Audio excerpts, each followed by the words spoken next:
যা করে ফেলেছি ওর, ও অনেক ক্লান্ত হয়ে গেছে।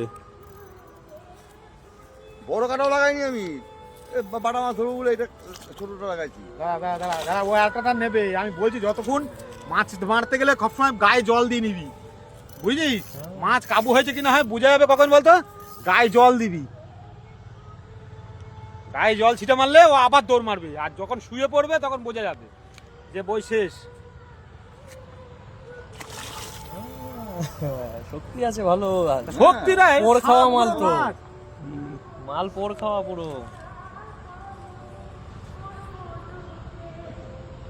নিচে টাইম নিচ্ছে, নিচে দিতে দেবো না আর কতক্ষণ, আমি মেরে দেবো ঠিক। মার,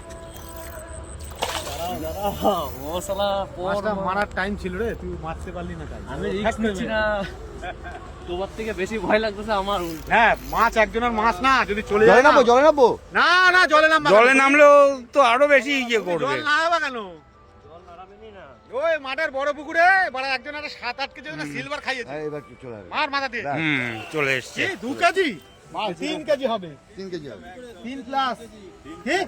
3 কেজি প্লাস। হ্যাঁ। হ্যাঁ হ্যাঁ হ্যাঁ, 3 প্লাস হবে, 3 প্লাস হবে। বসিতে খোলাও সারা, দেখেছিস? বসিতে খোলাও গেছে। ও বড়শি খুলে গিয়েছে। কাটা রাখো না।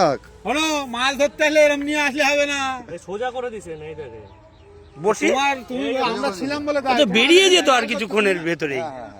হ্যাঁ, আমরা যদি না থাকতাম কেউ সবাই তোমার মাছ ওই টানেই চলে যেত, আর দ্বিতীয়বার টান সময় দিত না। এই মাছ সম্ভব নাকি মাছ ধরার লোক ছাড়া?